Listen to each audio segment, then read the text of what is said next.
बच्ची। बाबा दुख छे।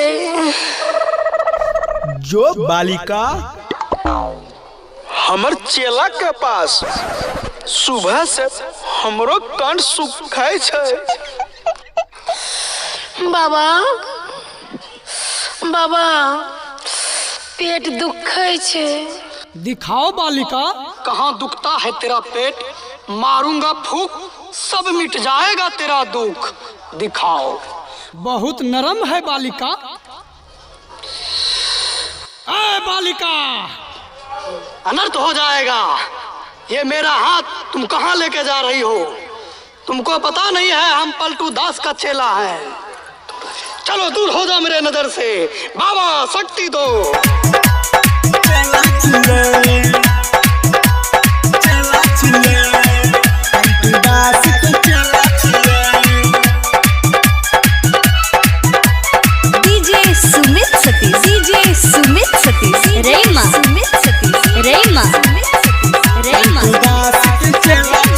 लाडली रिकॉर्डिंग स्टूडियो चौसा बाजार।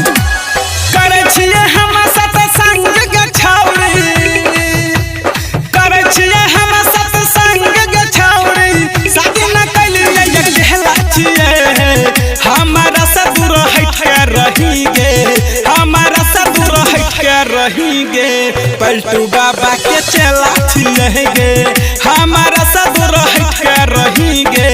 पलटू दास के चेला छिए गे, पलटू बाबा के चेला छिए।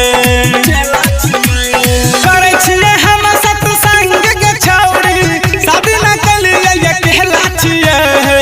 हमारा से दूर हट के रहीगे, पलटू दास के चेला छिए गे, हमारा से दूर हट के रहीगे। पलटू दास के चेला छिए।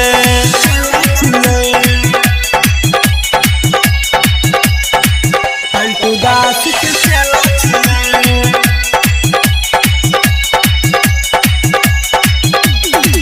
हमारा से दूर हट के रहीगे, पलटू दास के चेला छिए। चेला छिए, पलटू दास के चेला छिए।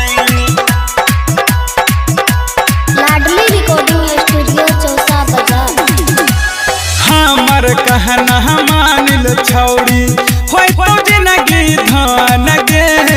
सम सवेरे सुनल करी है, पलटू दास के प्रवचन गे। पलटू दास के प्रवचन गे, पलटू दास के प्रवचन। हाँ हाँ हमर कहना मानिल छौरी, होय तो जिंदगी धान गे। सम सवेरे सुनल करी है, पलटू दास के प्रवचन गे। मोहमाया में फसबल हमें, मोहमाया में फसबल हमें। 4 दिन गई खेला छिए, हमारा से दूर हट के रहीगे।